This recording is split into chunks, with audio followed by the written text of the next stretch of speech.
Actes chapitre 14. À Icône, Paul et Barnabas entrèrent ensemble dans la synagogue des Juifs, et ils parlèrent de telle manière qu'une grande multitude de Juifs et de Grecs crurent. Mais ceux des Juifs qui ne crurent point excitèrent et aigrirent les esprits des païens contre les frères.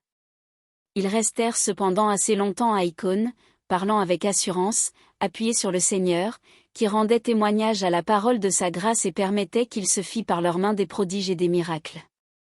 La population de la ville se divisa, les uns étaient pour les Juifs, les autres pour les apôtres. Et comme les païens et les Juifs, de concert avec leurs chefs, se mettaient en mouvement pour les outrager et les lapider, Paul et Barnabas, en ayant eu connaissance, se réfugièrent dans les villes de la Lycaonie, à Lystre et à Derbe, et dans la contrée d'alentour. Et ils y annoncèrent la bonne nouvelle. À Lystre, se tenait assis un homme impotent des pieds, boiteux de naissance, et qui n'avait jamais marché. Il écoutait parler Paul. Et Paul, fixant les regards sur lui et voyant qu'il avait la foi pour être guéri, dit d'une voix forte, « Lève-toi droit sur tes pieds. » Et il se leva d'un bond et marcha. À la vue de ce que Paul avait fait, la foule éleva la voix, et dit en langue lycaonienne, « Les dieux sous une forme humaine sont descendus vers nous. » Ils appelaient Barnabas Jupiter, et Paul Mercure, parce que c'était lui qui portait la parole.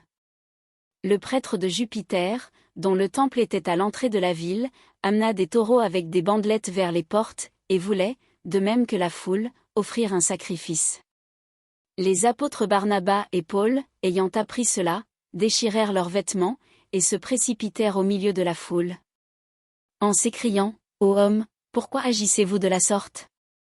Nous aussi, nous sommes des hommes de la même nature que vous, et, vous apportant une bonne nouvelle, nous vous exhortons à renoncer à ces choses vaines, pour vous tourner vers le Dieu vivant, qui a fait le ciel, la terre, la mer, et tout ce qui s'y trouve.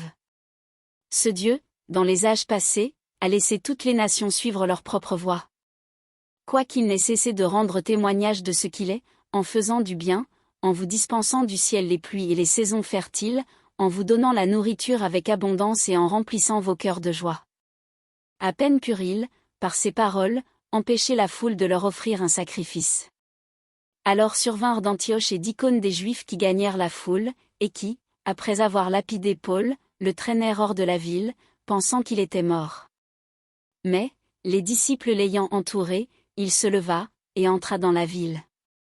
Le lendemain, il partit pour Derbe avec Barnabas.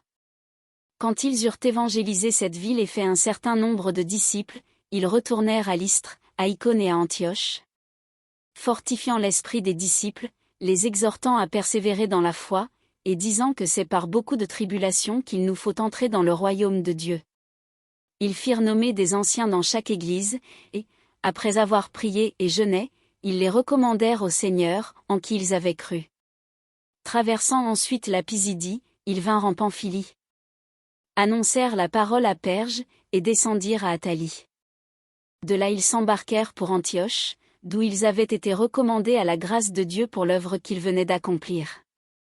Après leur arrivée, ils convoquèrent l'Église, et ils racontèrent tout ce que Dieu avait fait avec eux, et comment il avait ouvert aux nations la porte de la foi. Et ils demeurèrent assez longtemps avec les disciples.